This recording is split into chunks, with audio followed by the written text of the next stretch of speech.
Bienvenue tout le monde. Voici la première vidéo tutoriel sur les paramètres du logiciel de Regolo. Allons-y à la section des paramètres du logiciel et nous pouvons voir qu'il y a 9 chapitres.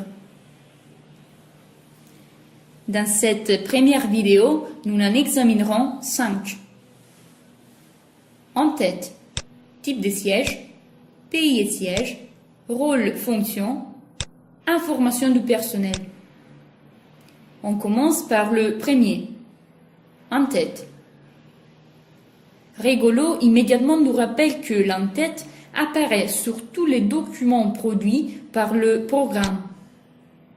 Une fois que vous avez introduit les informations des pays et des sièges, l'en-tête changera automatiquement. Le deuxième chapitre est le type des sièges. On peut voir que Regolo donne 2 types par défaut. Siège de la coordination et sièges locaux.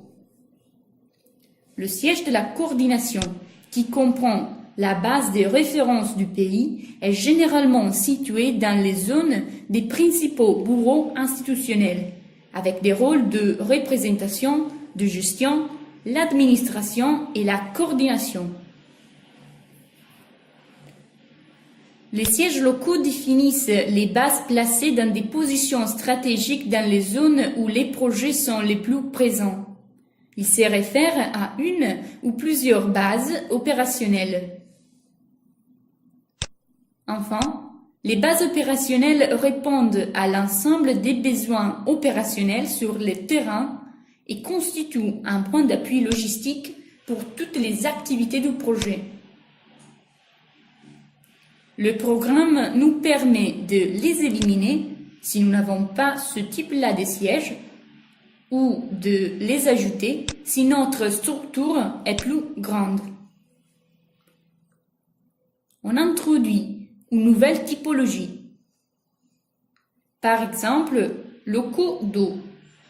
Et en cliquant sur « Ajouter », il sera immédiatement inséré dans la liste. Le prochain chapitre que nous découvrons, c'est pays et sièges.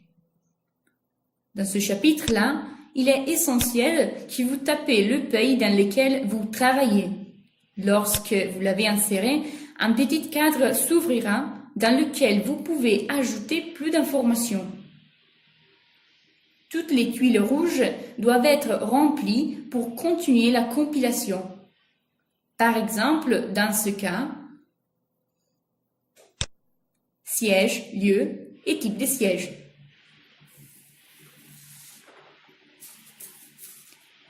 Si vous n'entrez pas tous les champs obligatoires, le programme même nous rappellera de les compléter. On vous en prie de noter que dans le menu déroulant des types, Regolo reprendra uniquement les options insérées dans les chapitres qui précèdent. Type de siège. Une autre chose que nous pouvons remarquer après avoir inséré les informations du siège, c'est l'apparition de 2 options, par défaut et en tête. Par défaut, qui va avoir un rôle de option défaut pour toutes les nouvelles procédures suivantes. En tête, qui va changer notre premier chapitre de la page et tous les documents qui seront produits par Regolo. Chaque option insérée peut être modifiée avec le simple bouton « Modifier ». N'oublions pas de modifier une ligne parfois, sinon le programme ne reconnaît pas les commandes.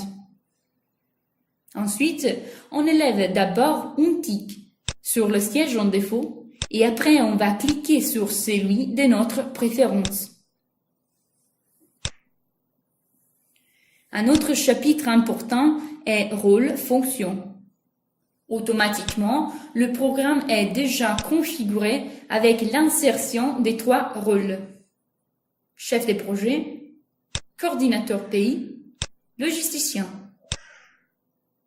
Comme dans les chapitres précédents, Rigolo nous permet de supprimer ou d'ajouter des rôles pour réfléchir la structure de votre base opérationnelle. Le dernier chapitre que nous allons voir est Information du personnel. Il est obligatoire d'entrer toutes les informations, comme nous rappellent les tuiles rouges. Aussi là, le menu déroulant des rôles et des fonctions vous donne seulement les options de le chapitre précédent. Maintenant, dans le premier chapitre en tête, nous verrons le changement que nous avons fait. Ici, on va créer une nouvelle procédure. Nous verrons immédiatement tous les paramètres en défaut que nous avons saisis.